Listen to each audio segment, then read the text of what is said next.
to the World Massage Conference.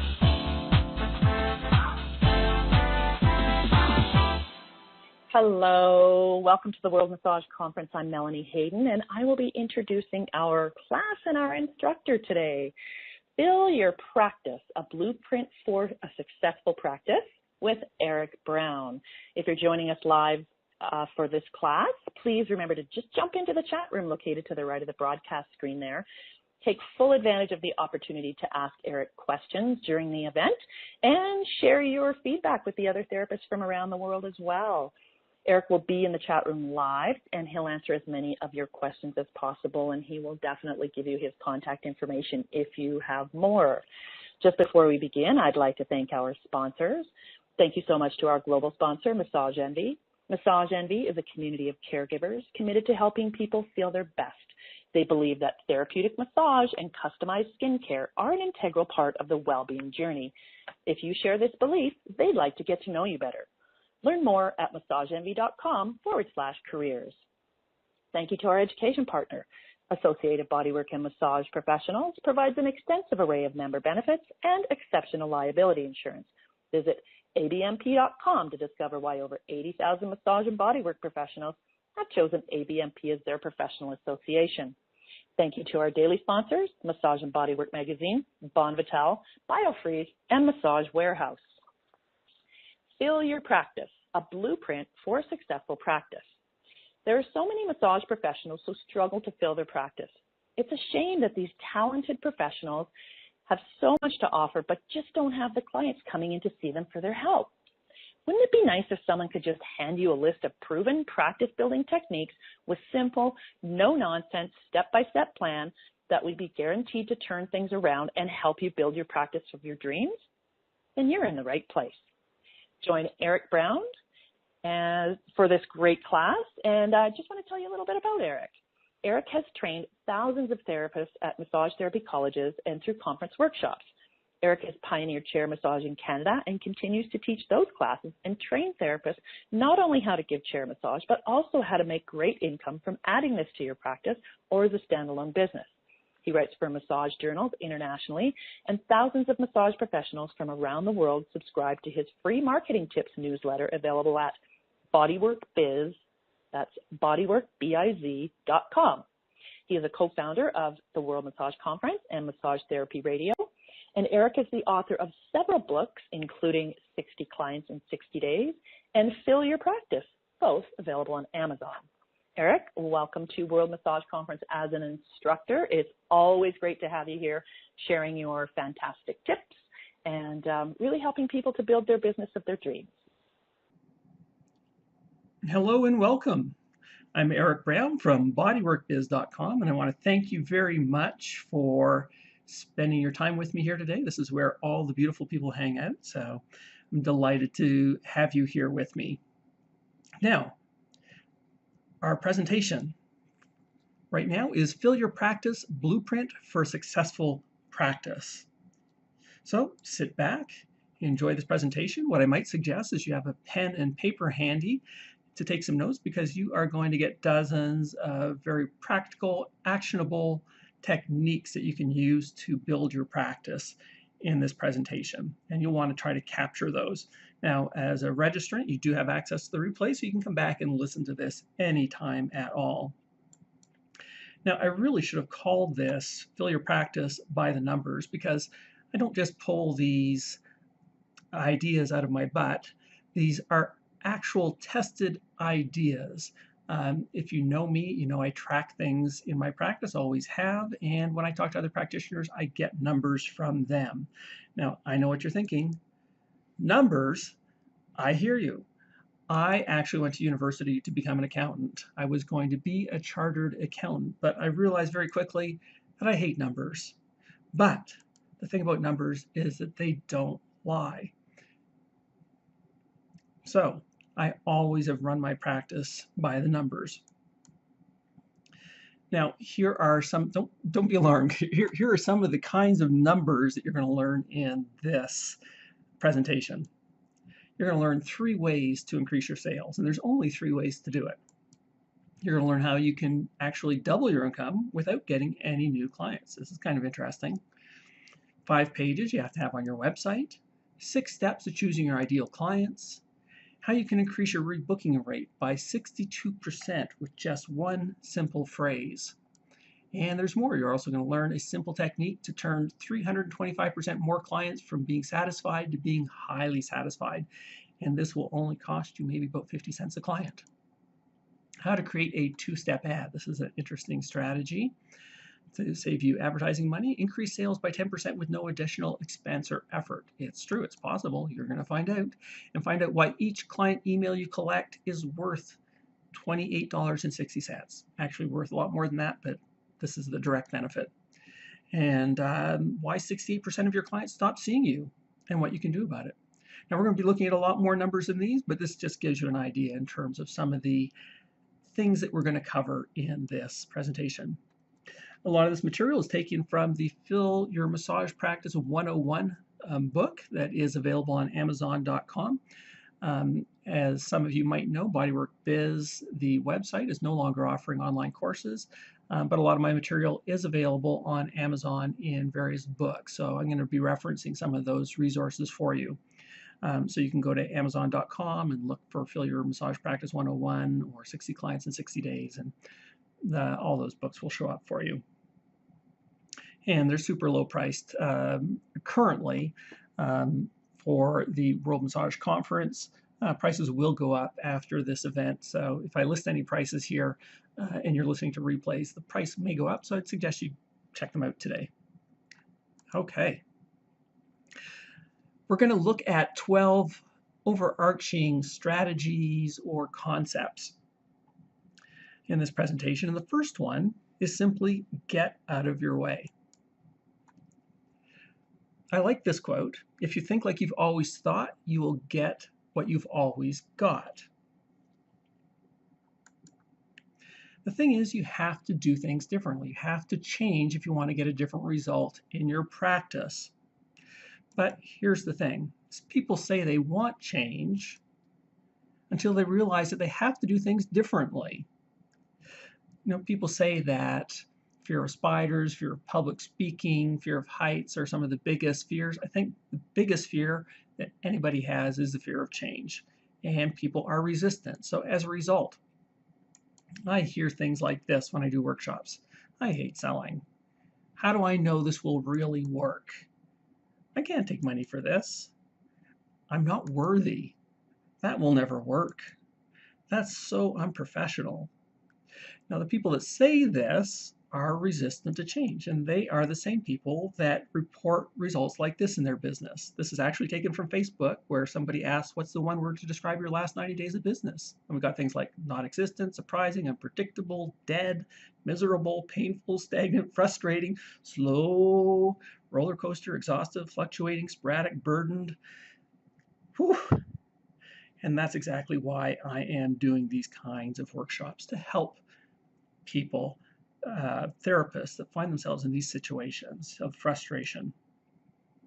But again, if you want to make these changes happen, you have to follow this iconic but grammatically incorrect slogan, think different. And that's what I'm going to encourage you to do as we go through this presentation today. Now, second big concept is how not to fail. Now, let me ask you something.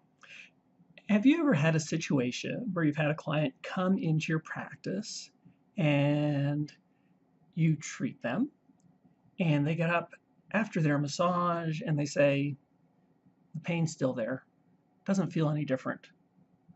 What do you do in that case? Do you say to yourself, oh my God, this massage stuff just doesn't work? What was I thinking? This was stupid. I'm never going to do this again. No, that's not the way you think. When it comes to a client, you know that you're not always going to get it right the first time. So what I would suggest is that you treat your business like a client. And if you do any treatment at all, then you're probably utilizing what's called a problem-solving approach to treatment. And treatment for your client goes something like this. When they come in, you assess them. You find out what their current situation is. So where are they right now, and where do they want to be? What's their goal? After that, you're able to put together a plan for them. You decide exactly what you are going to do in this treatment to help them get better or get the result they want. Next, you implement your plan, so you actually do it. Whether you do a relaxation massage, some deep tissues, some targeted work, implement self-care, hydrotherapy, or other modalities, but you implement your plan. And after it's all done and they're off the table, then you reassess them. You find out if they have had any results from that plan you've implemented. So you know what works and what doesn't work. And then the next time they're in, you reassess, or you assess again. You start this whole cycle over again. You see what's stuck. You look at what the results have been since they've been in last time, how their goals have changed, and you reformulate another plan, you implement, and you reassess again. And it goes on and on like this in a cycle every time they come in.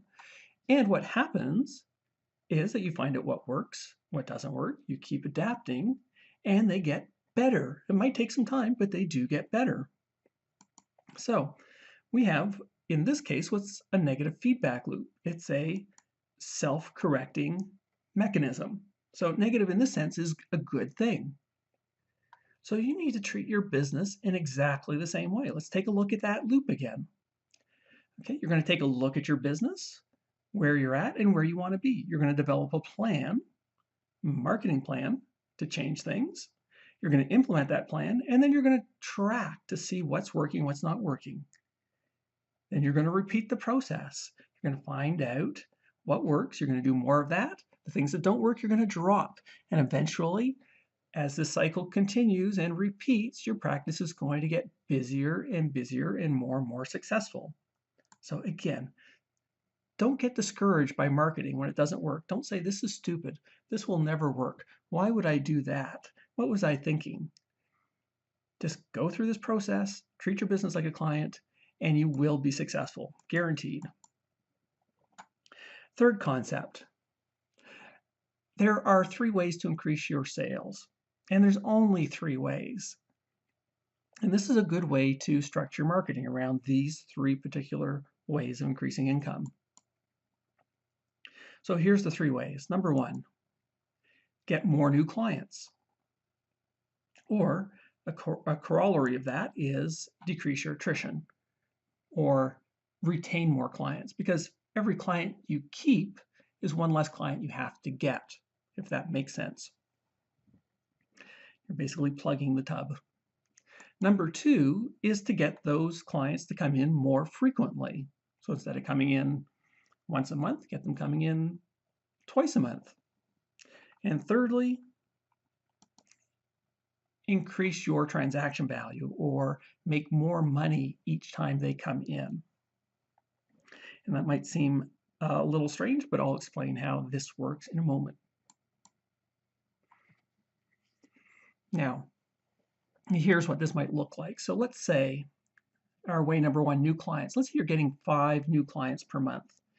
If you get just 1 extra client a month, 6 new clients, you've increased the number of new clients 20%.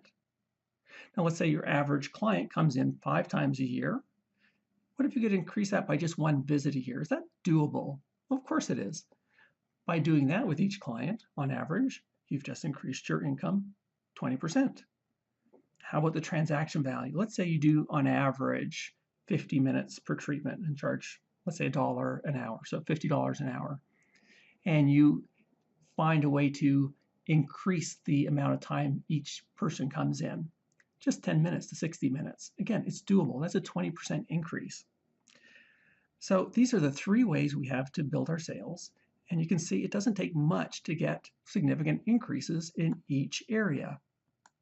Now, here's a little quiz for you. Given that scenario, if your annual income is currently $24,000 and you were able to increase your sales in each of those areas by 20%, what would your income be? Would it be $28,800, which is a 20% increase in income across the board? would it be over 38,000, which is a 60% increase in income? Or would it be this random number, 41,000, which is the 73% increase in income? Remember, you've increased each area by 20%. What's the answer? The answer is C. By increasing each of these areas 20%, you've actually increased your income by 73%. Now, how does that work? It's crazy, isn't it? Sounds crazy. When you increase each of these areas, you don't get just a level increase of 20%. You don't get this linear growth of 60%, but you actually get exponential growth. And that's because there's a multiplier effect. You're not just getting 20% new clients, but you're getting those 20%, or you're getting all your clients to spend 20% more on each visit, and you're getting them to come 20% often. So you multiply those numbers, and that's what this works out to, oddly enough. So the big idea here is when you are looking at growing your practice, you want to increase your sales in all three areas to benefit from this multiplier effect. Don't just focus on one area, focus on all three areas. Now here's something interesting. Let me tell you how you can double your income with no new clients. Yes, it's possible. Strange but true. And again, you'll see it's as we go through this presentation, you're going to see it's not that difficult. So here are some real numbers from my clinic. Now these are numbers from two therapists. Therapist A is a female therapist. Therapist B happens to be a male therapist, just incidentally. Again, my practice has always worked by the numbers, so I track all my therapist numbers very carefully. So this is for 1 quarter or 3 months, the results. And I would give these kinds of reports to my therapist so they could see how they were doing and how they're doing relative to the average therapist in the clinic. Now here, therapist A, her retention rate over this period was 52%, therapist B, 63%. So therapist B had 11% more retention. Now you notice I have 3 columns here. These are the 3 ways to increase your sales. Now instead of new clients, I'm just focusing on retention. Both these therapists had the same number of new clients coming in, so that's equal. So I'm not going to worry about that, but I will worry about retention, which is the same as getting a new client. The frequency, well, that was a big difference there. Therapist B had 60% more frequency than therapist A. And I will share with you how he did that. And the transaction value, again, we're charged the same thing. Both therapists are charging the same amount, but therapist B was able to make 8% more on each visit compared to therapist A.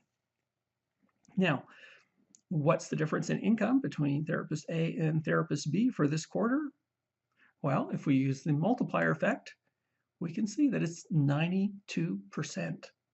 So therapist B has almost doubled his income with the same number of new clients just by using some of the techniques that I'm going to share with you as we move forward in this presentation. Now, tracking these numbers, the Fill Your Practice 101 book covers it, and the 60 Clients in 60 Days book covers this as well, but probably in a little bit more detail. Again, all these books are available on Amazon, or you can go to bodyworkbiz.com to find the links to them, or just go to 60clientsin60days.com to find a link to this particular resource. If you're here after, if you're watching a replay, the price might not be what I'm displaying here. I'm just keeping the prices low for this event, so make sure you pick these up as soon as possible. Third concept, and this is our last sort of theoretical concept, and then we'll get into much more practical strategies or tactics that you can implement into your practice. But I want to talk about the idea of investment. You get out of your practice what you put in. Now, let me ask you a question again. Let's say I want to know what expensive means to you. That's what I'm going to get at here.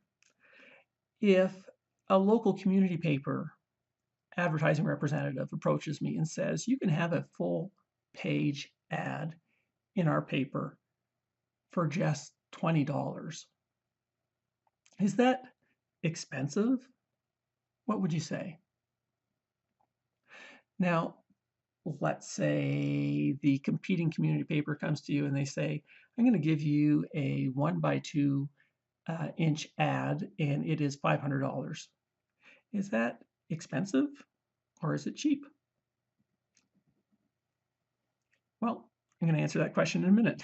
In the meantime, maybe you can just write in chat. What would you consider expensive? What's that number that you would consider expensive?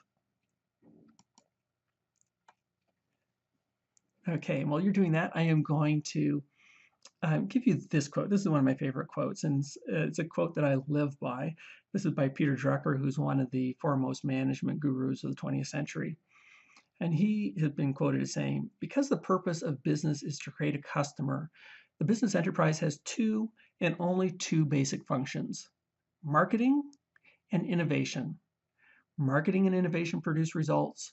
All the rest are costs. So the big concept here, the takeaway, is that you have to invest in marketing, and it is an investment, and you do get a return. This is the place that adds value to your business. Other areas just don't. They're like Peter Drucker says, they're costs. So if you can innovate, you certainly can do marketing, and that's going to have the biggest impact on your practice. Now, looking at investment, when we look at an investment, let me just go to the next slide here. When we look at investments, what we're really looking at is a return on investment, or I abbreviate this as an ROI, return on investment. So if I have a retirement fund, in Canada we call them RSPs, I think in the US they're 401ks, I'm not absolutely certain. So let's say I want to invest for my retirement. I need to actually put money into it. And then what happens is people work my money and I get a return. I get X number of dollars back on that money I've put in. Now, for massage therapists, what we do is we put money into marketing and we get customers. And those customers give us money, and that's our return on our investment. So to expand on this concept, I want to introduce you to this idea of a lifetime customer value. Customers typically, on average, don't see you just once. They see you many times. And if we're to believe surveys done by some of the large associations, that the total sales that people bring in are typically about $500. So a customer is not just worth whatever you charge on their first visit, whether that's $30, $60, $100. They're actually worth $500 each. So let me go back to my initial question. If someone came up to me and offered me a full page ad for $20, is that expensive? Well, let's look at it through this lens of return on investment. If I don't get any clients from it, what's my return on investment? Well, my return on investment is zero. In fact, I've lost money. So $20 may seem cheap, but I've lost money. I'm not making anything. On the other hand, if somebody offers me a $500 ad, and that ad brings in, let's say, 4 new customers, my customers I know are worth about $500 each. So I've just made $2,000 on a $500 ad. So that's 4 times my investment. I get a 400% return on investment. In this case, is that expensive? No, because I have made 400% more. I might as well give them $500 each week to place that ad, because for every $500 I spend, I know I'm going to net $1,500. Does that make sense? So we have to start thinking of marketing not as an expense, not what's expensive or cheap, but what gives us a return on investment. It's very important you track this number and make sure that you get the most return out of any investment that you make. Okay, now we're on to the M&Ms of marketing. These are the 3 M's of marketing, and these are really important to recognize as well. And we're not talking about these M&Ms. Here's the M&Ms we're talking about. We're talking about our market. That's the first M. So I didn't give you all 3 of them at the same time here, so I'll keep you in suspense. Number 1 is market. And the concept here is don't let your clients choose you. You want to be in control. You want to choose who you want to work with. And this is the idea of a target market. So let's ask a question here. Feel free to enter your response in chat. Who is your target market? Do you have a group of people that you like to work with or that you want to work with? Who is it that you target through your efforts, or who is it that you'd like to target? Is it pregnant women? Is it golfers? Is it people with a particular condition? People that are under stress? Is it children or pediatrics? What's your target market? Feel free to just enter it into the chat, and we'll examine some of these a little bit more carefully in a moment. Now, it's important to know who your target is and where it is, or else you could just end up shooting yourself in the foot. So it's really important we're able to identify who our market is, and I want to help you do that. And one way to do that, and I want to thank David Palmer for introducing me to this grid some time back, is a simple way to think about choosing a market. This particular grid has 2 axes. The bottom axis is affordability, and that's, can the person afford my massage services? The other criteria on the y-axis is affinity, and what that means is how much do they appreciate and like massage? Now, massage therapists tend to be a little bit like missionaries. They believe in the power of massage to help people, and they want to preach to the unconverted. So they often target people with a low affinity to massage, and they want to make sure that everybody gets included. So they include people that can't necessarily afford it. So I find when I look at the actual initiatives that massage therapists take, that they usually target people in the low affinity, low affordability quadrant of this grid. And that's your least ideal market. They don't like massage, they don't care, and even if they did, they can't pay for it. So where do we want, what customers do we want to target? Well, we want to get these ones in the top right-hand corner. Those ones are gold, or in this case, diamonds. These are the people that love massage, they appreciate the benefits. You don't have to sell them on it. They know it's great, and they have the money that they can come in regularly and benefit from it. So these are the people you want to choose. How about these other quadrants? Well, this quadrant, high affinity, low affordability, they appreciate massage. So I used to be a classical ballet dancer. I didn't have a lot of money, but my body was I was always in pain. I was always hurting. So I appreciated massage and got it whenever I could afford it. So it's a acceptable market to target, but just know that you might need to make some price concessions, or these people might not be very regular. In this other quadrant, we have people that can afford it, but don't really understand or appreciate the benefits. So you really need to sell these people on the value or the benefits of massage to them and communicate that in a really compelling way. And if you can do that, then they will come in and see you. So again, when choosing a target market, we want to go for this quadrant in the grid of high affordability and affinity.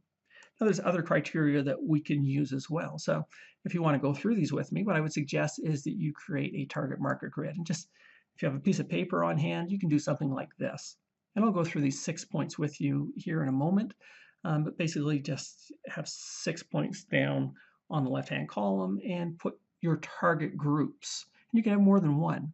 If you have one, put one. If you have more than one, put more than one.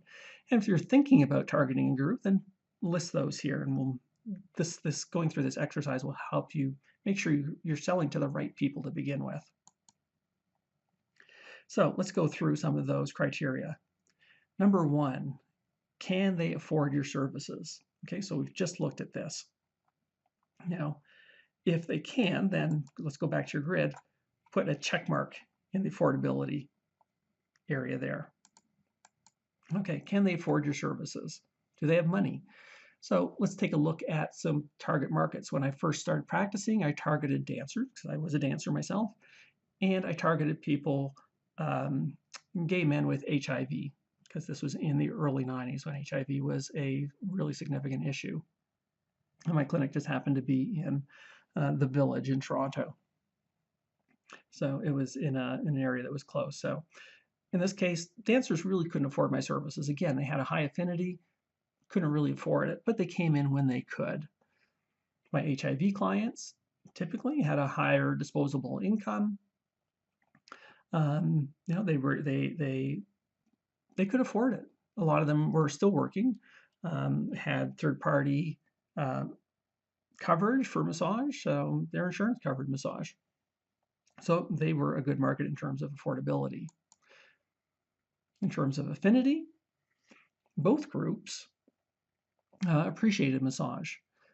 People with HIV wanted to do as much as possible proactively to take care of their health. Of course, dancers always did. How about other groups? What are your target groups, and how do they rate on this affordability or affinity criteria? Make a check mark in the appropriate column. We'll see which columns have the most check marks, or which group has the most check marks. Okay, now there's other criteria. These are two big criteria, but let's look at some other criteria. Are they easy to locate? Okay, so we need to let them know that we exist and we can help them. So are there ways to reach this market? So for example, my HIV clients were easy to locate. They were largely in the neighborhood. I could connect with community or social groups, support groups, medical practitioners that specialize in HIV. So there were a number of ways that I could reach them. Dancers, same way. There's only so many studios, so many companies in the city. So I could locate those dancers. Now, how about if my market was single, pregnant women?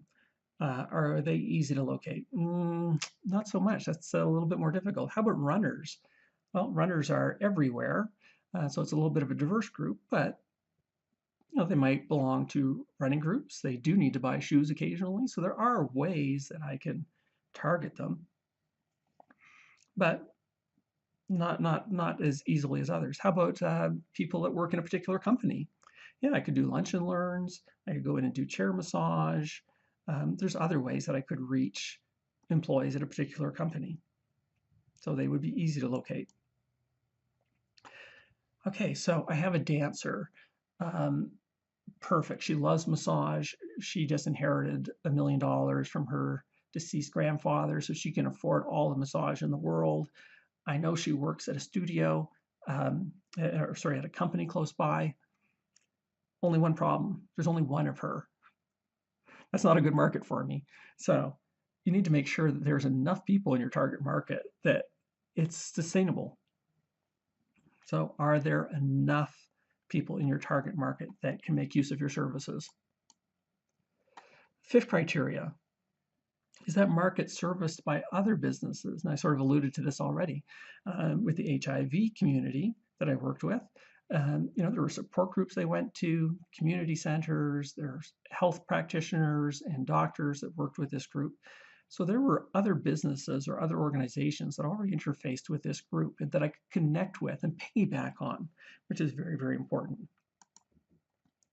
And lastly, is there a way to reach these people in person? Can you have some kind of direct contact with them? Because direct contact is the most powerful type of marketing. So if I can go in and do chair massage on some of these people or do a presentation to some of them, that market is much more valuable because I can have that direct connection and my results are going to be much better. So Look at your market. Can they be reached in person in some way? Now, once you've gone through this exercise, just take a look at the check marks in each column and see which target market ranks highest. And this is your ideal market. This is the market that you want to go after. And if you're not getting a lot of check marks, then it's time to look at targeting a different market. Our second M is our message. Okay, so now that we've targeted the people we want to talk to, what do we talk to them about? Here's the concept I want to share with you here, and that's the only station that people listen to is WII FM. And that stands for what's in it for me. And that's what everybody asks when they're given an offer. If I'm asking you to register for World Massage Conference, you're like, what's in it for me? What am I going to get out of spending my money on this? If you are asking yourself right now, why do I have to know this? Then I didn't broadcast on WII FM for you. So let me make this more concrete for you to help you appreciate what's in this for you. Now, let's say you are at a networking event or at a party, someplace where you're connecting with people that are potential clients. What's something that people always ask you when you are at a party? It's, what do you do? What do you do for a living? Well, how do you respond to that? What would you say? I think people usually respond in one of two ways. One is, oh, I'm a massage therapist. Or, oh, I do soft tissue work. I use Swedish techniques, although I'm getting more into cranial sacral work. It's much more effective at blah, blah, blah, blah, blah. Okay, now what are we saying here really? Well, with the first one, we're telling the person who we're talking to who we are. With that second answer, we're telling them what we do. But are we really broadcasting on WII-FM? No, we're talking about us. We're not talking about them. So what could we say differently? How about this? We could say something like, do you know how a lot of people suffer from incredible tension in their shoulders and get terrible headaches as a result? Well, I hope those people remember what it's like to have a relaxed, pain-free neck. This is a little bit different, isn't it? Now we're talking about how you can help them. This is important to them. You're saying, do you know how people suffer from all this tension in their neck? They get headaches. Sometimes they wake up in the morning and they can't turn their head. And the person is thinking, oh, yes. Oh, my God, that's me. And, oh, you can help me with that. Cool. Okay, now we're broadcasting on WII-FM. So practice this kind of phrasing to reflect the target market that you've chosen. And when someone asks you what you do, introduce yourself in this kind of way, a way that outlines benefits. Yeah, and that's what we're talking about here. We're talking about benefits. And by talking like that, you've made a friend with benefits. Sorry, I couldn't resist. Another concept in messaging, and that's you want to speak directly to your prospective clients. What's that mean? Well, we've all been in the situation where we are in a crowded area, maybe at a party or a crowded room. The room is just a buzz with conversation. It's hard to hear anything above the buzz. Here we're at a beach. Now imagine you're Susan there in the bottom right-hand corner in that lovely purple polka dot bikini. And you are just thinking about what you're going to make for dinner, where you're going to go tonight, why those three young boys are staring at you. And then suddenly, out of the blue, you hear this. Blah, blah, blah, blah, blah, Susan, blah, blah, blah. And the immediate reaction was, did I just hear my name? Now, your name could have been said as quietly as possible. Like, it's hard to hear any words out of the din, but somehow you pick out when somebody says your name. You're in a noisy, crowded room, and then suddenly you're alert. You're listening. You're listening. You want to know what's happening because you've just been identified. So how does that relate to marketing? Think about what is typically done with advertising, where you have to message to your market. What is the thing that is most prominent on any massage ad? And I can tell you, I'll show you actually, because I see this after looking at hundreds and hundreds of massage ads. This is what I always see. So I've just have a sampling here for you. Tell me what's the first thing you notice about the ad. What's the first thing you see?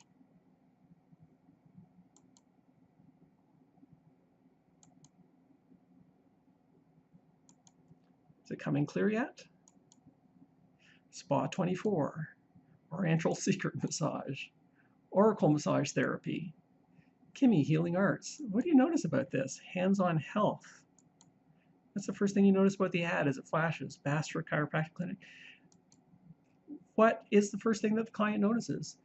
That's right. It's the clinic name. Massage for You, Thornhill Rehab, Quattrell Chiropractic. So is that speaking to your audience? No, that's speaking about yourself. It's speaking to you. You're not the one whose attention you're trying to catch. You're trying to catch the audience's attention. You're not trying to catch your attention. You already know who you are. So you need to speak directly to your market. Instead of having your name as a headline, which means absolutely nothing to somebody, use something that's going to identify the person you're speaking with. So how do you speak to them directly? Well, look at these possible headlines as examples. Got nagging back pain? Well, if I have nagging back pain, if I have back pain, yeah, I'm going to notice that. It's like, yeah, that's me. I have back pain. I better check this out. Attention, runners. Oh, I'm a runner. I should read this. I should pay attention. What's going on? How about this one? A special offer for Forest Hill residents. Oh, I live in Forest Hill. Maybe this is important for me. I should take a look at it.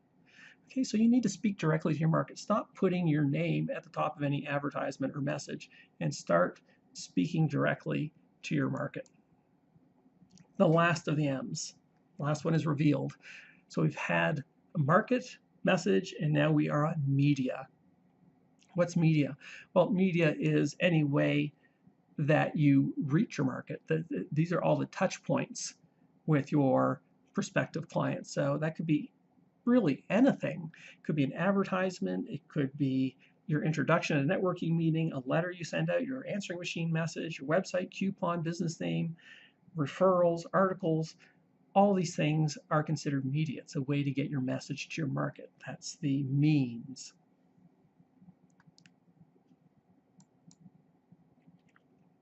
So, in most cases, when massage therapists are having issues with their practice and they want to grow it, the first thing they think about is the media. So what media am I going to use? Where can I advertise? Isn't that right? Things are not going well. First thing you think is, where can I advertise? And then after you decide where you're going to advertise, okay, I can use the community paper. What message am I going to give there? Am I going to offer a coupon? Am I just going to tell the benefits of working or the results I've had working with a specific market? What's my message going to be? And lastly, that message goes to the market that is identified by the media. Okay, so if it's a community paper, it's going to go to people in the community. You really have no control over the market it goes to, which is a problem because your message is going to go to 90% of the people that get your message are really not prospective customers. They're not your target market. So immediately 98% of your advertising budget is already wasted. So I want you to flip this around. I want you to think of your market first. Who do I want to reach? What do I want to say to them? That's my message. What's the benefits for them? How do I identify them? And what are the benefits for them? How can I broadcast on WIIFM? And lastly, given my market and the message I want to get across, how do I do that? That's the media. And so you need to turn your thought process upside down. Choose your market first, message, then your media. Then you're going to be highly effective. Any money or time you invest in the process of marketing is going to be targeted to your market, and it's not going to be wasted. So now let's look at some of those media and how we might be able to best utilize those. Let's start off with the web. And I'm starting with the web because it's just so important. It's ubiquitous. It's everywhere. And if you're not online as a business, you don't exist. So my practical tip is just get a website. If you don't already have a website, get one, and get one that looks professional. Massage is an intangible service. People don't know what they're going to get when they come and see you. They have no way of knowing how good your massage is. The only way they have to judge your service is by all those external things that represent you, all those physical or tangible things that represent your intangible service. And one of those is the appearance of your website. So make sure that your website doesn't look like it was built in 1995. Have something that looks very sharp, clean, professional, that's responsive, that can be viewed on mobile as well as desktop systems. And it's so easy to build a website at this point in time. If you are an ABMP member, I know we have a lot of ABMP members here, your membership comes with a free website. Make use of it. They are decent looking websites and really easy to set up. It only takes a few minutes to set them up. So again, if you're an ABMP member, make use of the free resource you have at ABMP. Others, there's all kinds of website builders that are easy to use and look really great. Some of them are Weebly. Wix is a big one. It's used by a lot of people. Squarespace. These are all website builders. They're very easy to use, very small learning curve. In terms of building your site, think about a brochure. It doesn't have to be complicated. A lot of people think it's going to be complicated. They don't know how to do it. Super simple. You know what a brochure is. You have just the basic information that people need to know about your business. So who you are, what your primary benefit is, contact information, hours, pricing, services, a little bit about you, maybe some testimonials for credibility. So when building your website, think brochure and just take those sections of your brochure and make each one into a page. So I say that there's 5 pages that you should have on your website. One is the home page, just a beautiful looking page that speaks to your professionalism, that lets people know that they're in the right place when they've landed on your site, they've landed on a massage therapy site, and that you are credible. And do that largely through the visual elements. Welcome them to your site and direct them. Second page is services, is what do you offer, and possibly the pricing there. Third is the About Us page, and that's a chance for you to prove your credibility and what makes you stand out or your clinic stand out. Fourth, testimonials. You want some way to build your credibility because these people don't know you at all, and people do rely on the word of others. So incorporate testimonials, and I put that in a page. And lastly, it's very important to have your business information. Where are you located? What are the landmarks near your place? Is there a map? What are your hours? How do they book an appointment? Do they call you? Is there an online booking service? So have all your business information on a page so that they can get a hold of you or get to you. You may also want to consider a blog as part of your site. And again, most of the builders incorporate blogs as part of it. This will just allow you to post updates on a regular basis, and you can have those auto-posted to social media, which is something I'll talk about in a moment. And it keeps it provides more content for search engines, so you're more likely to be found, and it keeps your site current, but not absolutely necessary. If nothing else, start with your brochure site. Now that you have a website, how do you get found? Well, let's take a look. Let's do some searches for massage therapy online and see what we see when we look at the different search engines. Well, here's Google. I've typed in massage therapy, and what do I see at the top of the results? This is a map and local search results. Let's take a look at Bing. Again, look what's at the top. There is is that an advertisement for a school? No, that's a listing for a school, but right below that is local results for massage therapist in Denver. I put massage therapist Denver in this case. Here's another one, massage therapist Denver. This is in Yahoo. What's at the very top of the results? It's local search results. So what do you think you should do to get at the top of the search results to get found online? Well, you're right. Get listed in these local search results. And if we even look down the page, so let me scroll down the page beyond the search results. Let's take a look at what these listings are. How many of these are actual clinics? Yes, yeah, we don't get a lot of clinics listed directly in the search results. You might find maybe 2 or 3 clinics in the first 10 results in any of the search engines, but instead you get things like Yelp, Yellow Pages, TripAdvisor, Foursquare, Groupon, CityVoter, Craigslist get listed up at the top of the results because these are bigger sites. They have more authority than your little massage site. And if you are a local business, you should have been listed up above.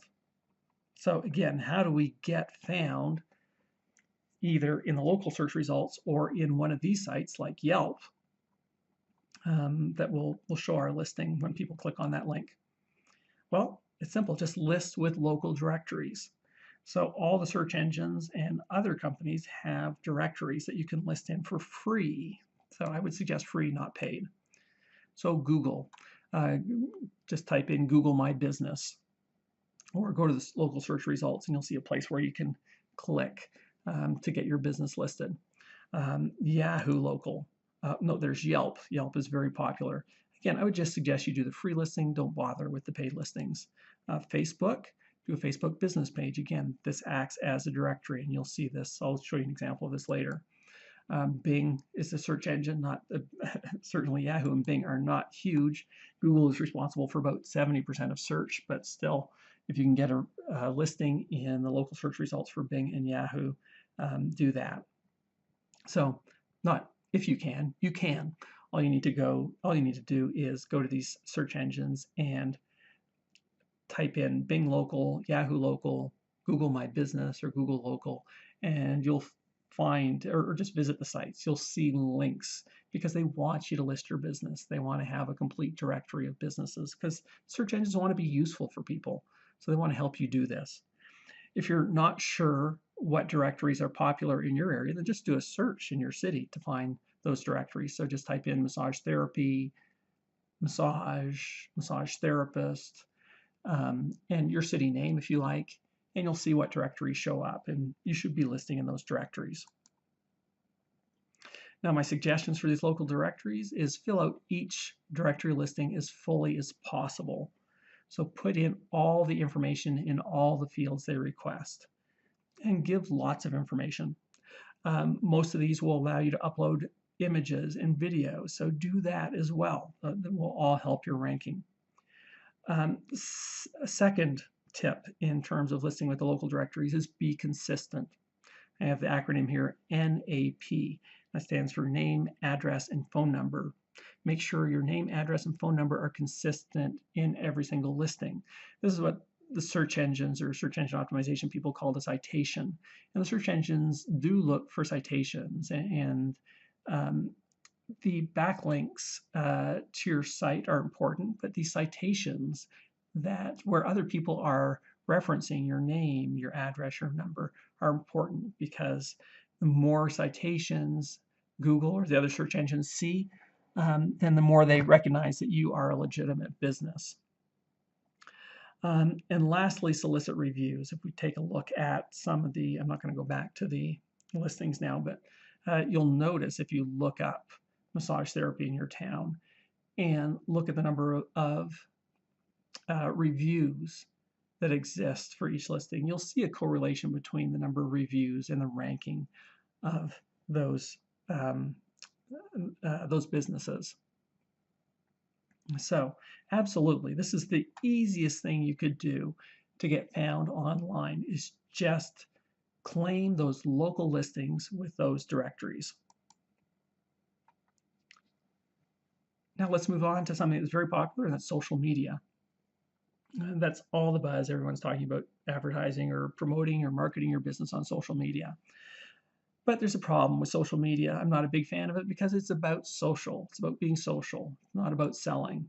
So I give social media a thumbs down when it comes to being a really effective marketing vehicle.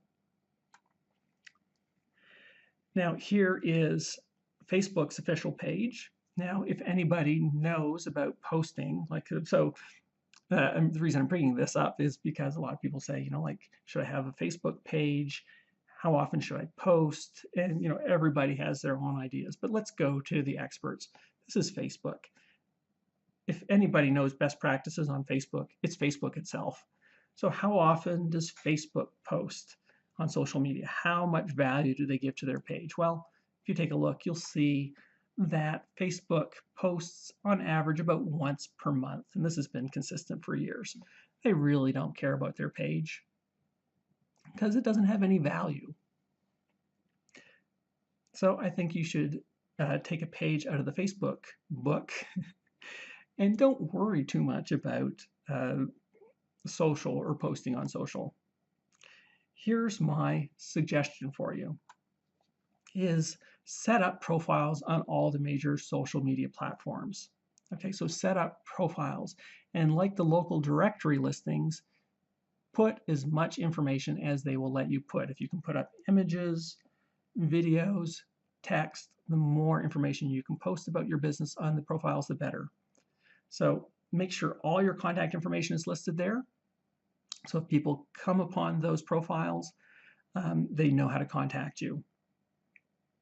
And don't worry about being active on these sites. You just want to avoid it. Avoid your profile looking like a ghost town. So you just need to post on a regular basis so that people know that you are alive, that you didn't die in 2004. Now, what's the benefit of doing this? Why would I want to do that when I'm not being active on these sites? Well, again, I'll show you a screenshot later, but these profiles will be ranked.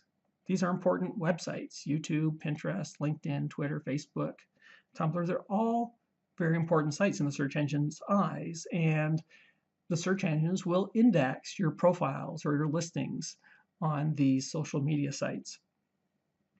And so really we're looking at a search engine value here, as well as the fact that they give you backlinks, which will help the ranking of your own site. So here, let me illustrate this for you. I just typed in Bodywork Biz in Google just to see what came up. And of course, you see here at the top, you see my site and links from my site being listed.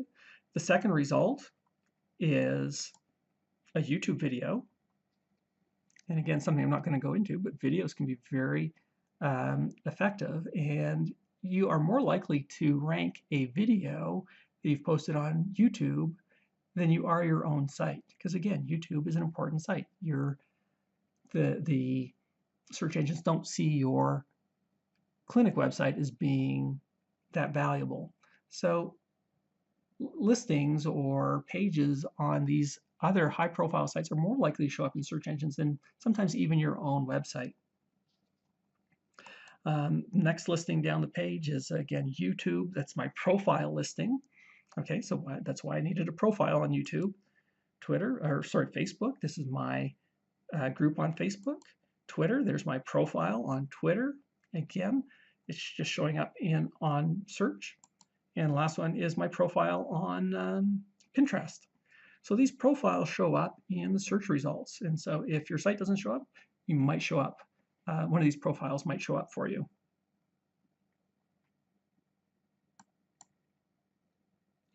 Okay, let's talk about advertising.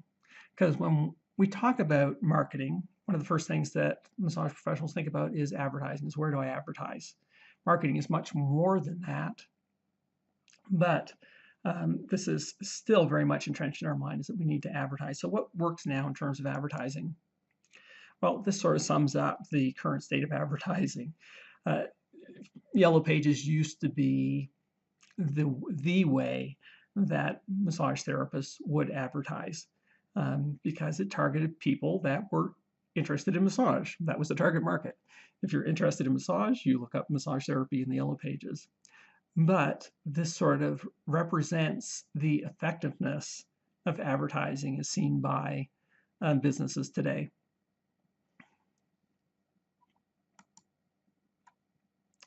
So how do we advertise, or do we even advertise? Well, yeah, advertising can be useful, but if you're going to advertise, you want to do it in a two-step fashion.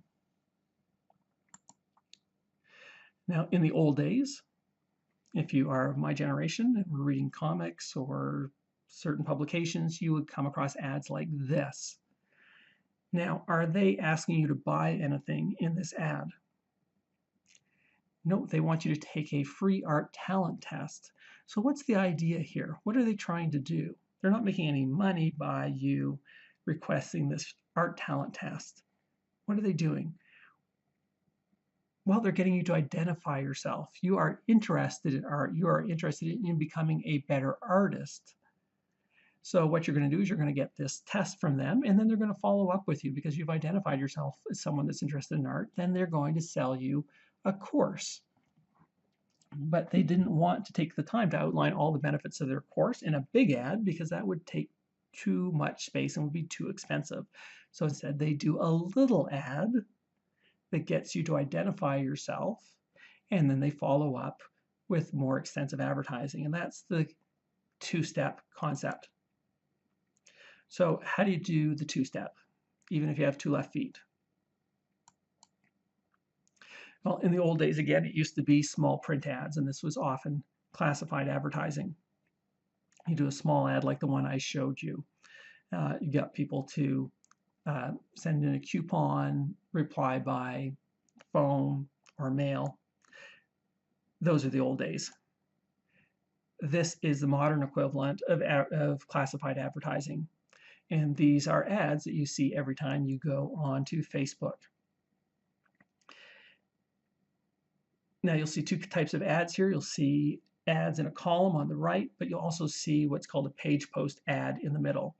Now, oddly enough, or not oddly enough, you'll notice that the ads that show up on my, my feed are marketing ads in the column and an ad in the page post on online education. Those just happen to be my interests. So I have been targeted here on Facebook because Facebook knows that I'm interested in marketing and I'm interested in online education. Interesting. So as a practical tip, I would suggest that if you're going to advertise, try Facebook ads. These are highly targeted, just like I was targeted because I'm interested in marketing and online education. You can target people on pretty much any parameter. So you can target them on location, people that are within a mile of your clinic, within 5 miles of your clinic. You can target different demographics. Maybe you just want female clients.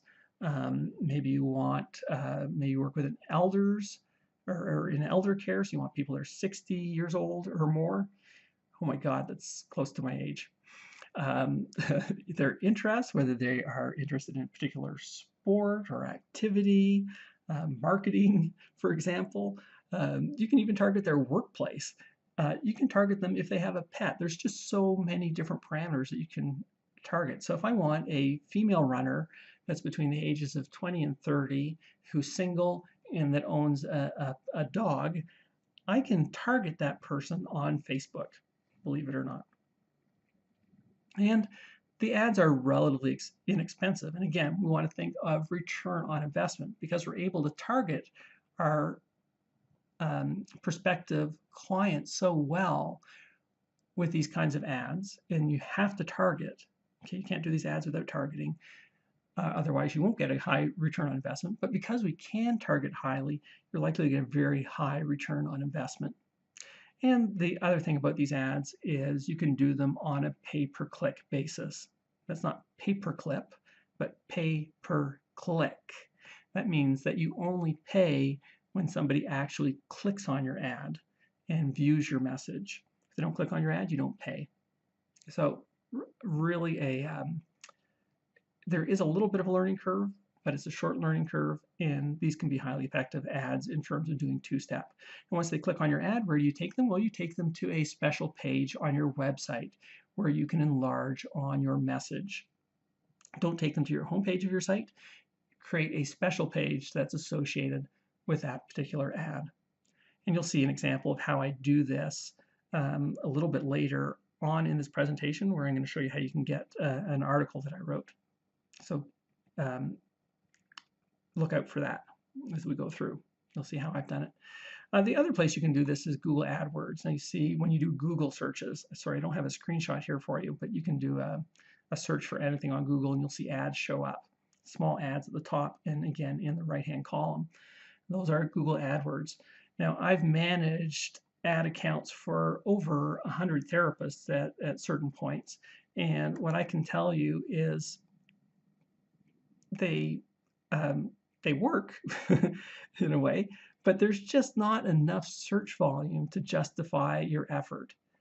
So there's just not enough people searching specifically, for example, massage therapist in North Bay to justify the time that you're going to spend learning how to use the interface. And you're just not likely going to get a sufficient return on investment. So I don't suggest you start off with AdWords. For people that are in larger centers that are more sophisticated with their marketing, it might be something to explore, but stick with Facebook ads for the time being. And what are you going to do in these ads? Well, you're going to speak directly to your market. So again, you notice that there were headlines on each of those ads. And if not, you can review this if you're watching the replay later. So again, use these kinds of phrases that I mentioned earlier that are going to identify people. Got nagging back pain? That identifies people with back pain. Attention runners. Oh, I'm a runner. Special offer for Forest Hill residents. Oh, I live in Forest Hill. And especially because you are targeting your ads in Facebook around people with pain, people who are runners, people who live within a certain radius of your clinic, these are going to speak directly to those groups. It's not going to be wasted on people who aren't runners or who don't live in Forest Hill. Here's another idea. Now, who's your best target market? Well, your best target market are the people that have seen you before. So they're existing customers and past customers. Those are the people that are most likely to buy from you, again, believe it or not. So ideally, we want to target these people. Now, we can target them in a number of ways. If we've been keeping their email addresses, we have their postal addresses, maybe a cell phone, we can reach them very directly. But you can also do this in Facebook. So you can reach all of them very quickly. And you do this by creating what's called a custom Facebook audience. And what you can do is you can take your client emails and phone numbers and upload them to Facebook through their advertising dashboard. And what Facebook will do is they will look for all the users that have those emails and phone numbers and put them in a group for you.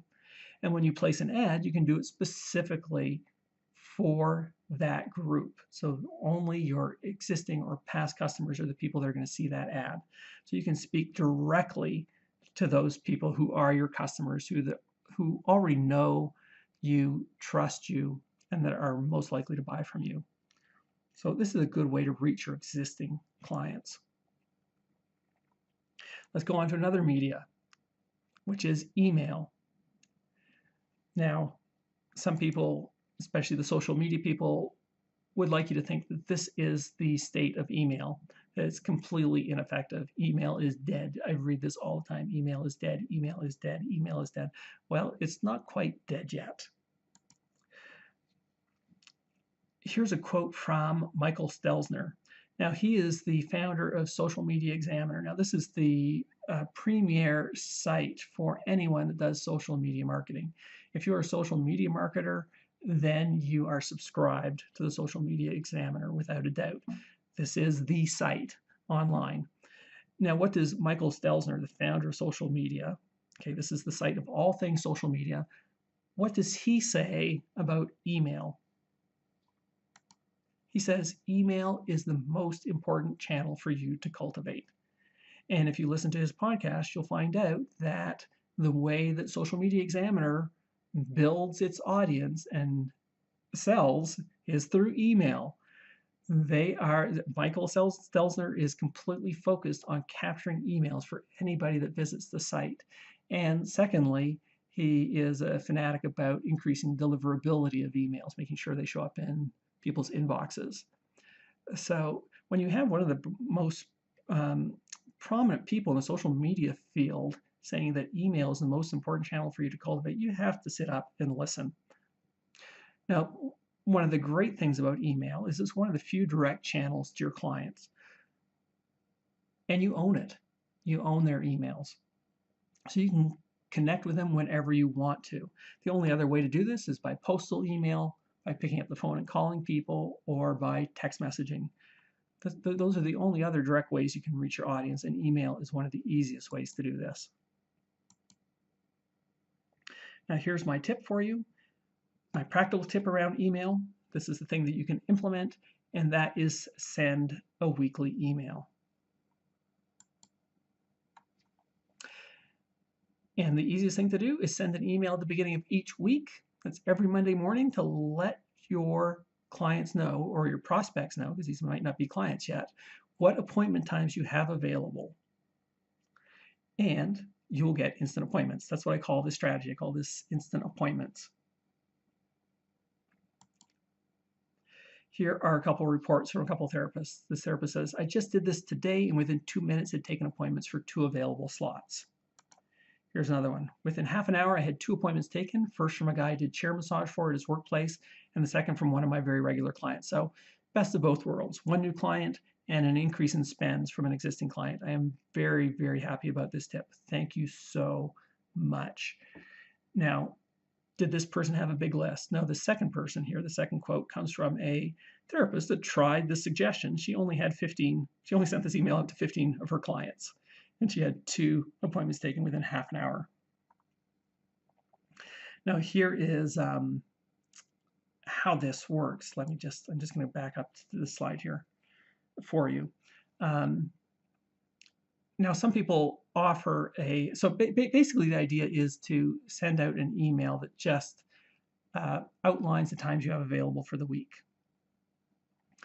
Some therapists do this with some kind of incentive, like a discount, if they choose one of those times. Others don't. Doesn't really matter. So here's a report from another therapist that uses the strategy without any financial incentive. She says, I send out an email every Monday with my open appointments listed for the next 2 to 3 weeks. I always get at least 2 appointments, maybe as many as 5 or 6 through this method. My clients love it, and they were the ones who encouraged me to send it on a regular basis. It reminds them once a week that I'm out there. Great marketing tool. And here's another note from a therapist that does the same sort of thing. She says, every Monday morning, my clients get an email from me asking if they have stress or pain. I let them know what days and times I have open for the upcoming week. They can either respond back via email or call me with their first and second choice for appointment day and time. Then I confirm it via email or call them. I started this a few months ago in August. Every week, I usually get 1 to 3 extra calls and emails thanking me for the reminder and asking for an appointment for that week. Just 2 extra clients a week at $60 brings in an extra $480 per month, not to mention the extra sales and gift certificates and referrals this generates. This is a quick, easy, and no-cost way to keep your name in front of your clients. It works. Okay, so she hit it on the nail. She's making $480. This is what she estimates. She's making $480 extra per month by doing this simple tactic. So that rolls out to, if we're looking at about $500 a month, it's about $6,000 a year in extra income this woman is making just by sending out a weekly email. So what is email actually worth? Or no, let me go to this first, is how do we send out these emails? Don't do it through your personal account. That's a no-no. Use a professional service. And there's free services that you can use. You can use MailChimp. This is the email service provider we use for World Massage Conference. I use for Bodywork Biz.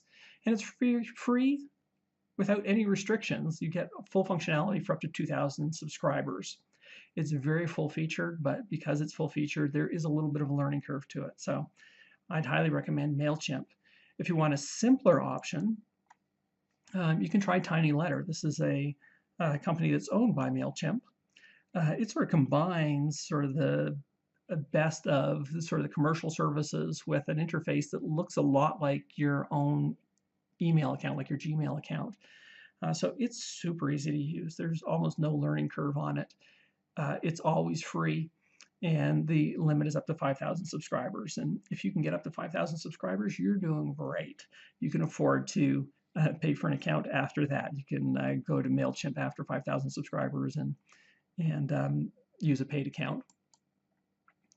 If you want some help in setting that up, then I would suggest you check out the TinyLetter guide. And what I do with that particular book, or it's also available as a course, is I help you set up, design, and send your first email newsletter in under an hour. And it's all using completely free resources. You can get the book on Amazon, the Tiny Letter Guide, and right now it's only $2.99. Again, it might go up if you're listening to a replay, but right now it's $2.99. It's also available as a video course on Skillshare.com if you want to check that out.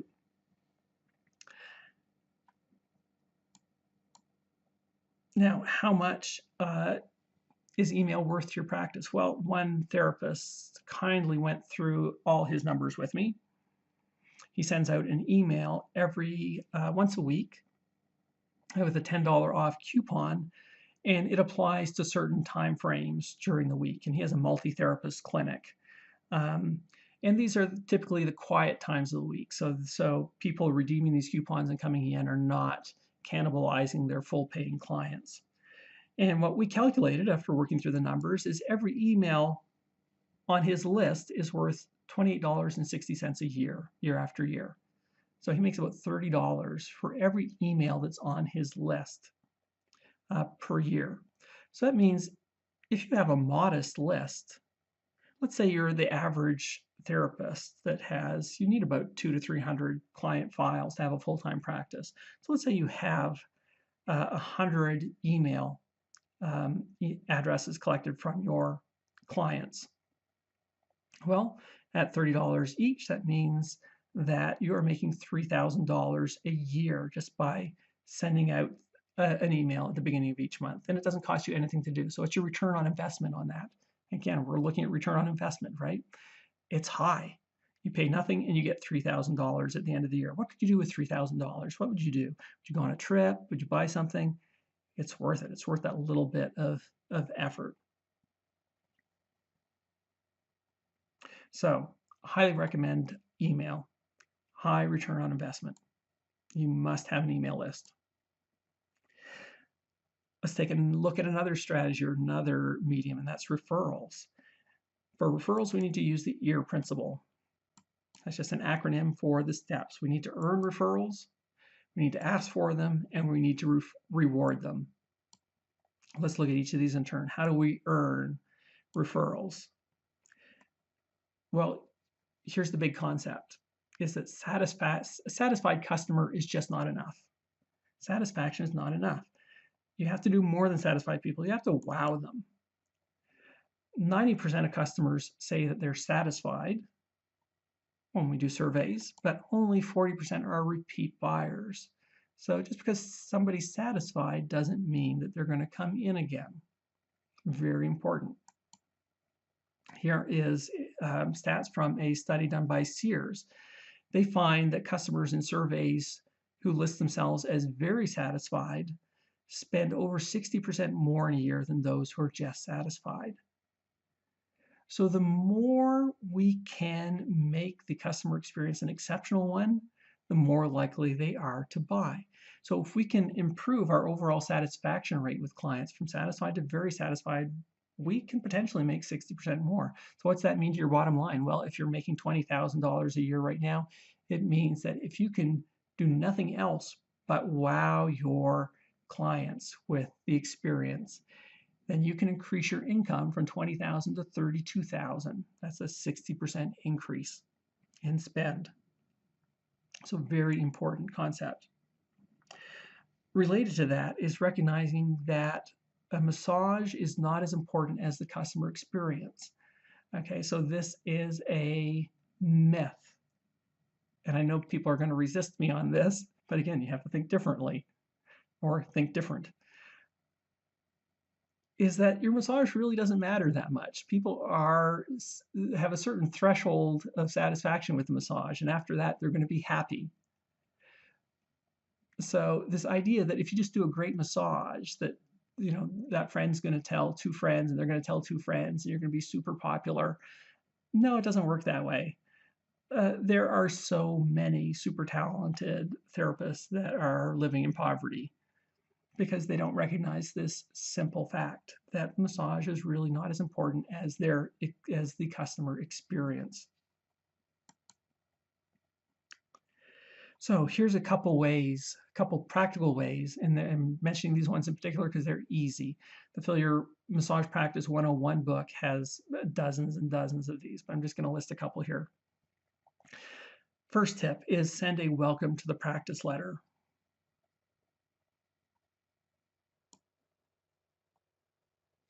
Okay, let me share with you a little bit of research that was reported in the Wall Street Journal. And this is around an Australian physician who had a group of 46 patients, and he randomly divided them into two groups.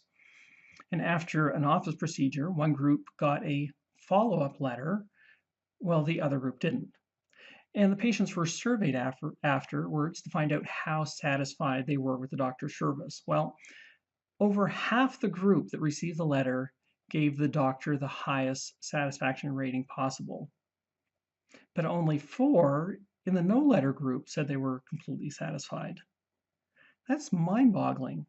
It was exactly the same service, but in the case of the people that received the letter, there was 325% more satisfaction is the way we can think about it.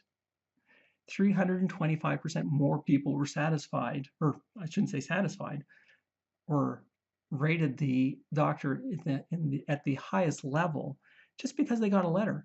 The service was exactly the same. Nothing was different. It's just a letter. But what was different is the experience, the customer experience. They felt more nurtured, more taken care of, more connected with the doctor because they got the letter. So my suggestion to you is for every new client, send a welcome to the practice letter. The other thing I would suggest is call all first-time clients. Now, it's hard to imagine the impact this has on people unless you actually do it, or unless it's happened to you, more importantly. Again, I challenge, oops, sorry, let me go back there. I challenge my subscribers to give this a try. Just give it a try with 20 new clients. First 20 new clients you get, just give them a call the day after. Just say, hi, just checking in on you. There's no sales message. You're not trying to sell them anything. You're not trying to get anything out of them. You're just letting them know that you care. And the impact that has on your practice is unimaginable. You're not going to be bothering them. They're going to welcome the call. And again, I just invite you to challenge yourself, think differently, don't reject this out of hand. Try it with 20 clients and see what kind of results you get. Once you see the results you get, you're going to want to keep doing those calls. Okay, let's go back to our ear for referral. So we need to earn them by offering an exceptional client experience. Second thing we have to do is ask. So ask for referrals. All you need to do is say, sorry, let me go back to this slide. I'll introduce you to that later. It's just ask. If you know anybody that has back pain, neck pain, if you know any pregnant women that are experiencing some discomfort, whatever your target market is, when your client comes to pay you at your desk at the end of the treatment, just ask. If you know what, can I ask you a favor? If you know any of these people that have neck pain, back pain, pregnant women, runners, tell them about me. Here, give them this card. Give them my business card, or tell them about me. I'd love to help them.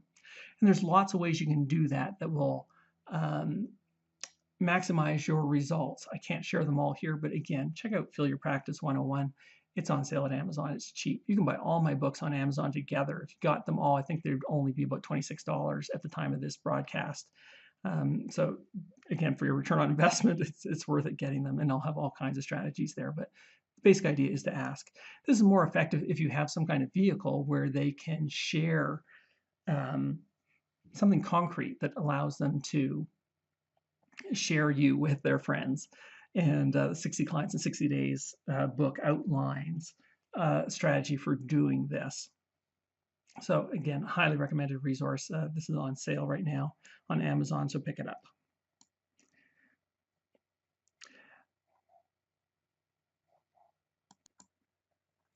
Let me outline one strategy for asking.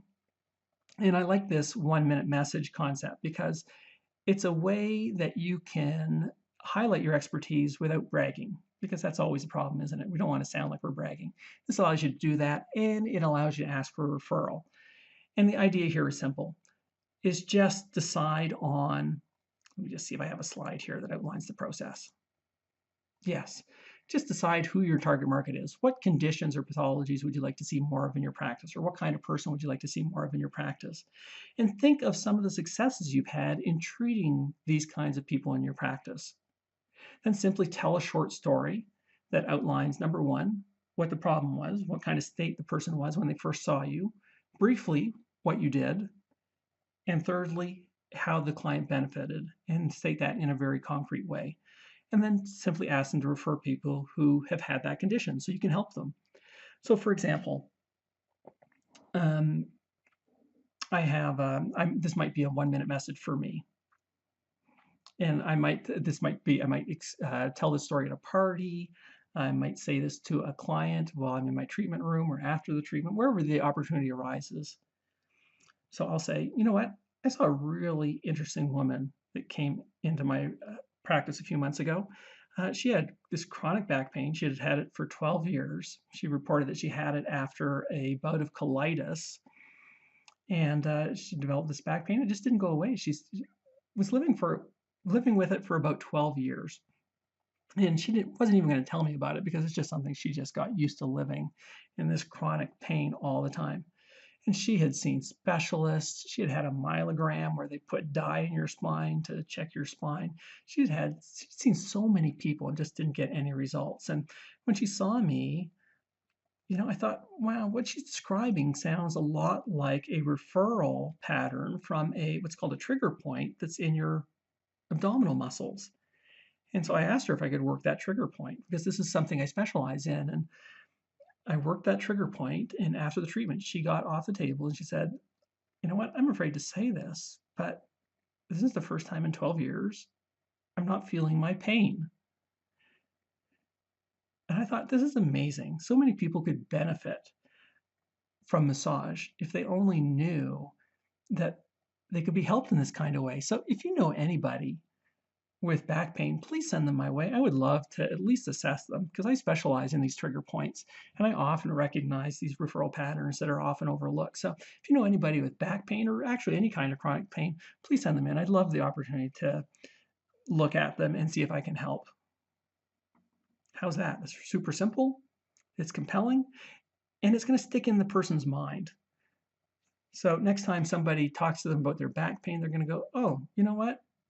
I was talking to this guy named Eric, who's a massage therapist, and he does this thing with these points and really gets excellent results. You should go see him. A simple way to ask for referrals in an engaging, memorable way. Okay, so we've looked at earning referrals, asking for them, and now let's look at rewarding them. We want to reward referrals because, as we know from Pavlov, rewarded behavior gets repeated. Now, a lot of therapists, when I ask therapists what they do to reward referrals, they usually use these kinds of tactics. The person gets a discount if they refer a friend, or if you refer so many people, you get your treatment free, this kind of thing. Well, I've asked literally thousands of therapists. I've just put out the word. Anybody has proof that this actually works? I've never gotten anything back. I've experimented with this tactic myself in my own clinics. It doesn't work. Why? Is because if you think about it, people that see you for massage, they can afford massage for the most part. If you're targeting your client right, correct? So financial rewards are just not an incentive. They don't really care. If they're paying $500 a year for massage, they don't care if they're going to save $10. It doesn't mean anything to them. They're paying $100 a treatment, $60 a treatment, whatever they're paying. It's a relatively high-priced item. So $10 off or a 10% discount just does not mean anything for people. Instead, you want to use a psychic reward. The reward that means something to them is being acknowledged and being appreciated. That has real value. So big concept here is clients don't respond to financial rewards. So give them a psychic reward. Thank them profusely. And my suggestion for this is send a handwritten thank you note. Just have a bunch of notes on your desk. And anytime you get a referral, just immediately write just a 2-3 sentence note to the referrer to thank them. Now, I'm just going to stick on this for a minute because I refer just hundreds of people to different professionals, and in my entire professional life, I've only received a thank you letter from 2 people, one from a chiropractor, one from a podiatrist. What chiropractor and what podiatrist do I tend to refer to? Yeah, those are the ones, because they appreciate me and I know that they're going to give exceptional value because they're demonstrating that to me just by sending me a thank you note. So this, again, seems like a little thing, very powerful. I would also suggest that you either call them or when they come back into your clinic, make a note to thank them. The more you can thank them, the better. Can't thank them enough because they are helping you feed your family. Another strategy is retention. And we'll talk about retention because, again, as we talked about, keeping a client is the same as getting a new one. So it's much easier to retain clients than it is to get a new one. So how do we retain them? Well, same thing, ask. Ask and you shall receive, right? It might be difficult. It might seem awkward to ask, but you have to ask.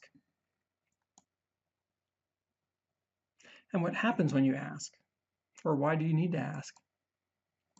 Well, I thought this was an interesting stat that I found in one study that 62% of clients don't rebook simply because they're never asked to do so.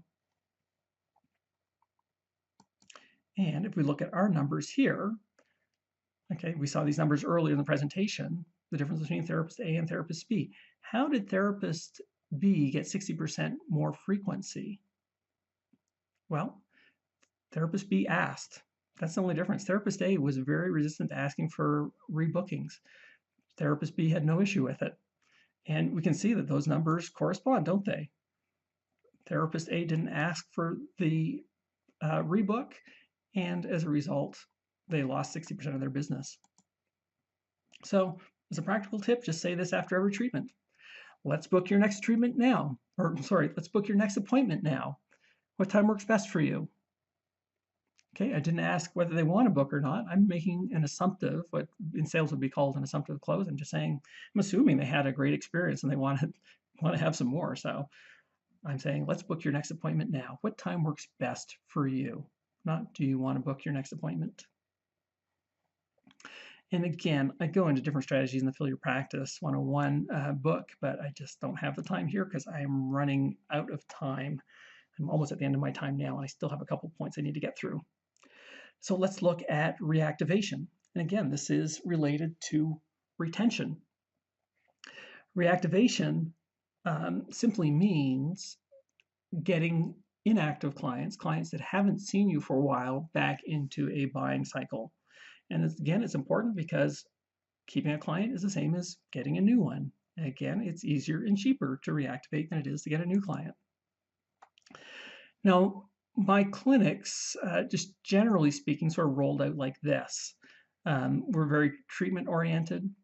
We're Canadian therapists. The focus was treatment of different kinds of injuries and pain problems. And typically 40% of our clients were one-time clients. They just came in for a quick fix.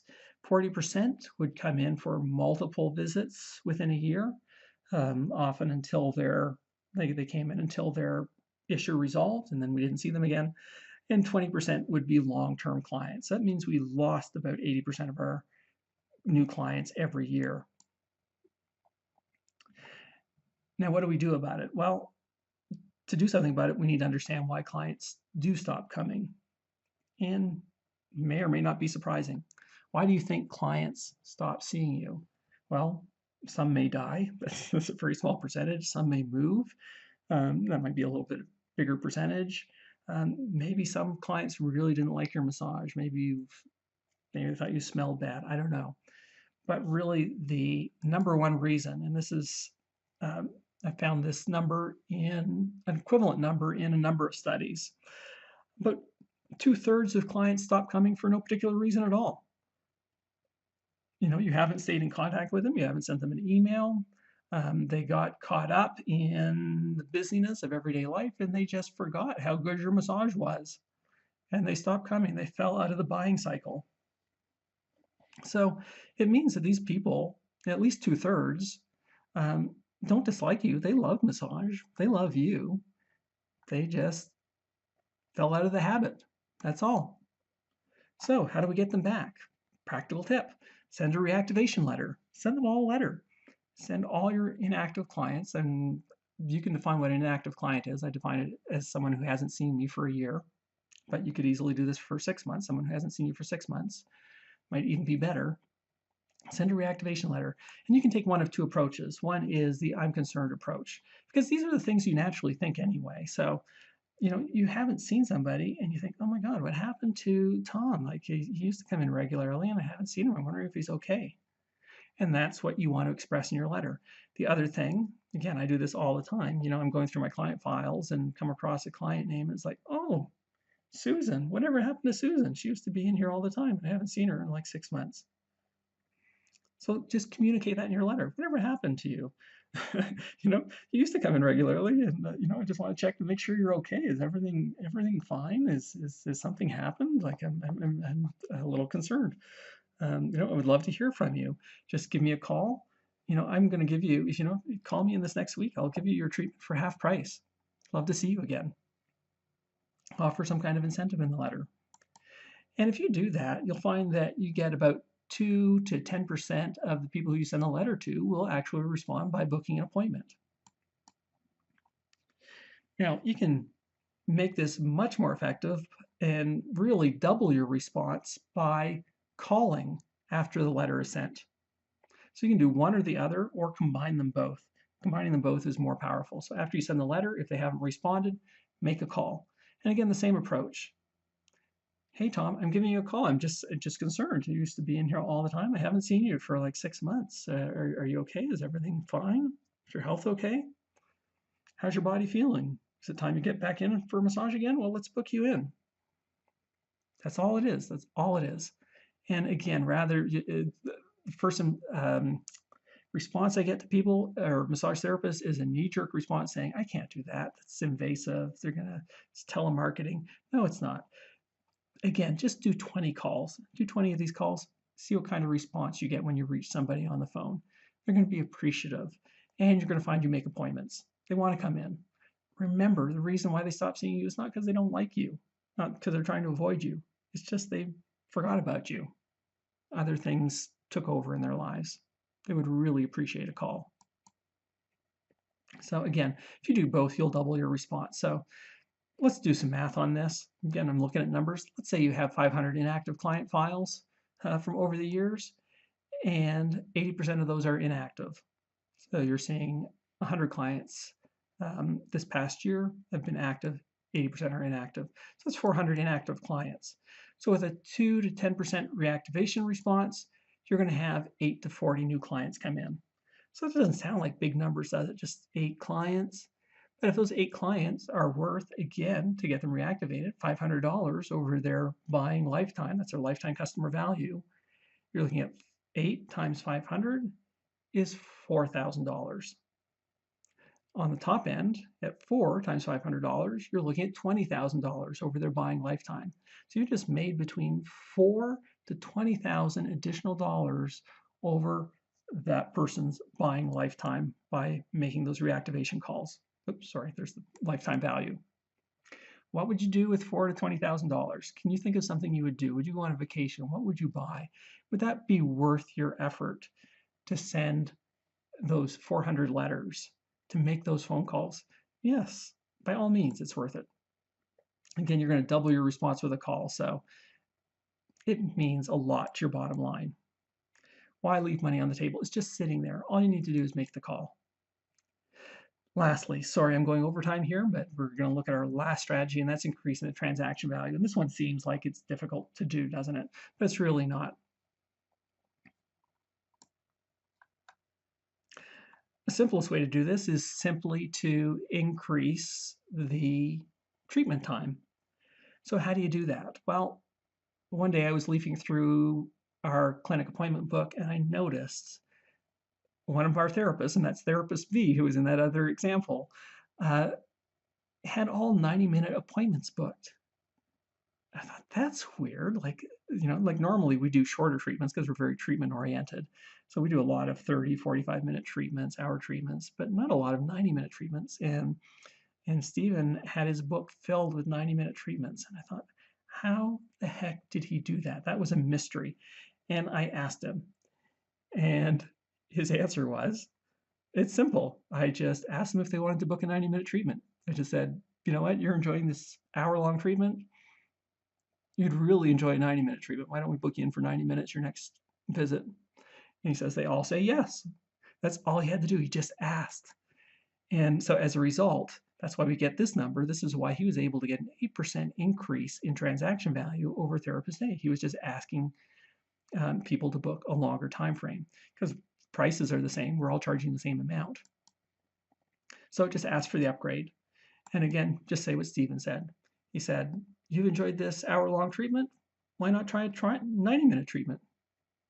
That's all you need to do. It works. Another tip is raise your prices. So if I raise my prices, if I'm making $24,000 a year and I raise my prices by 10%, I've made $2,400 more. Trust me, you won't lose clients. And this is what everyone's fear is. It doesn't happen. They'll probably say, well, I was wondering when you were going to increase your prices. You probably should have done that earlier. And the great thing is you're making $2,400 with no added work or expense. It doesn't cost you anything else to raise your prices. It just doesn't. There's no work involved. You don't have to do longer treatment sessions. You do exactly the same thing. You're making 10% more money. And again, what can you do with $2,400? You can do a lot of stuff with that. You can have a lot of fun. I have a case study on this. I don't have time to go through the details because, again, I've gone overtime already, but you can find it at this URL, tinyurl.com/price letter.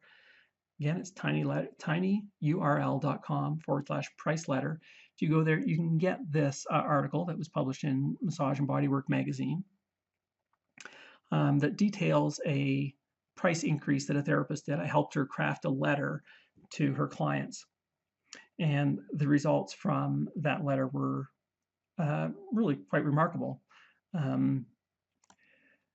Just to briefly tell you about the results, after sending out the letter, so she increased her prices 10%. She was making $20,000. She immediately added $20,000 to her annual income, guaranteed.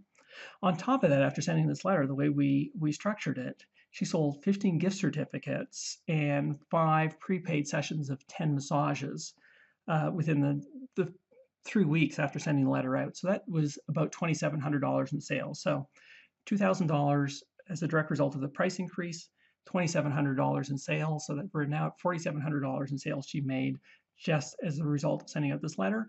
How many letters did she send out? Just 95. That's it. So again, just an incredible return on investment for the cost and time involved in sending out less than 100 letters. She's made $4,700, and that she's going to be making that extra $2,000 year after year with no extra expense or work.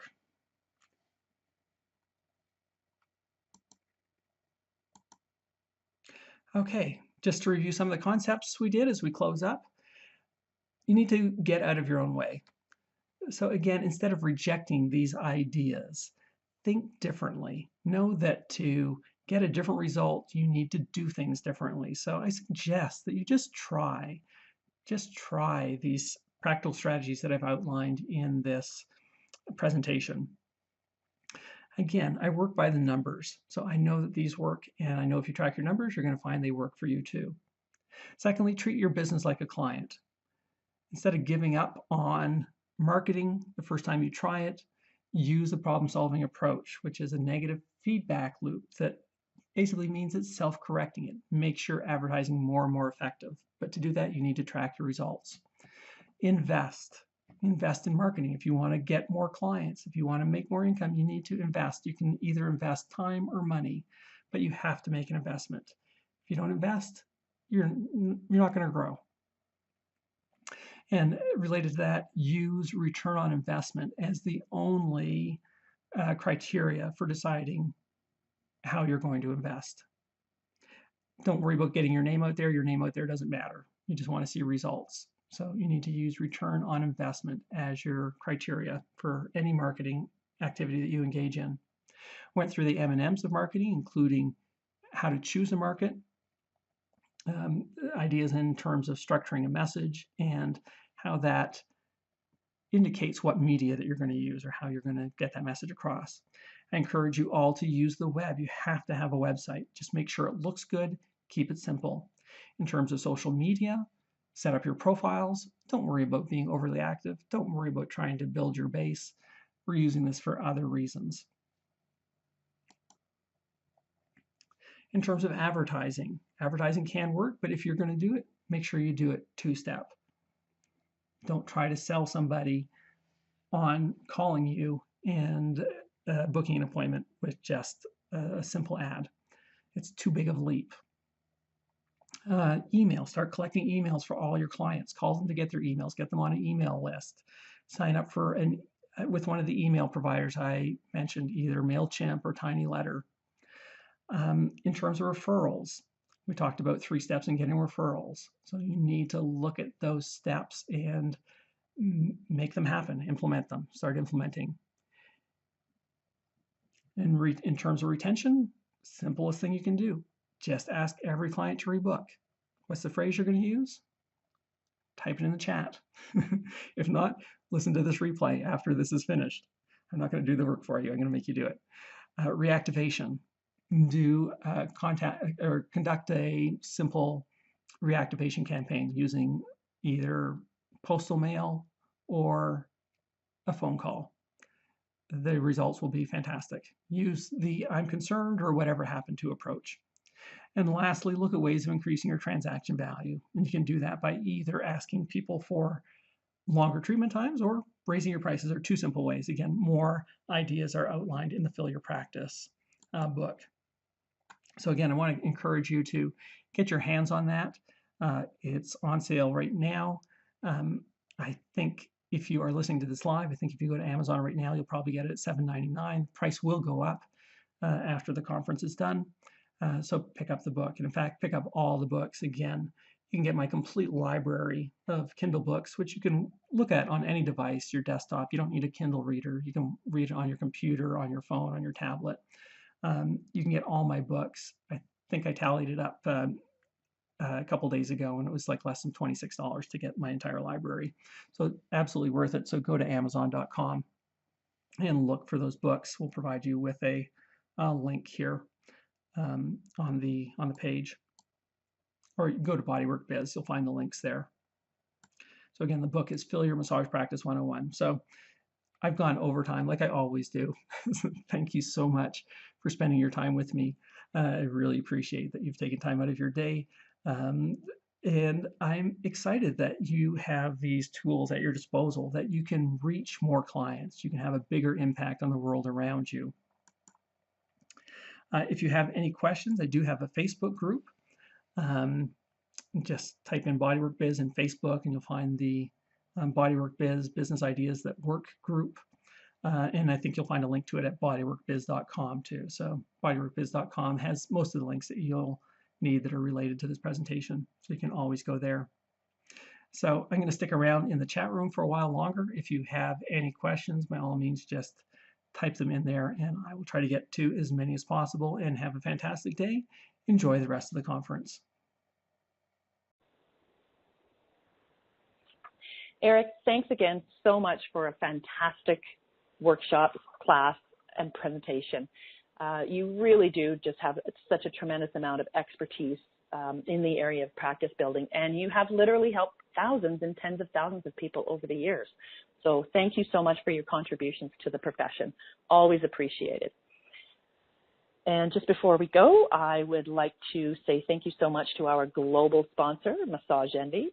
As a massage therapist, you put your heart and soul into helping others feel their best. You deserve a career that nurtures you as a person, an artist, and a professional. Visit massageenvy.com/careers to find a career that cares for you. Massage Envy franchise locations are independently owned and operated and the sole employers for all positions they hire. Thank you to our education partner.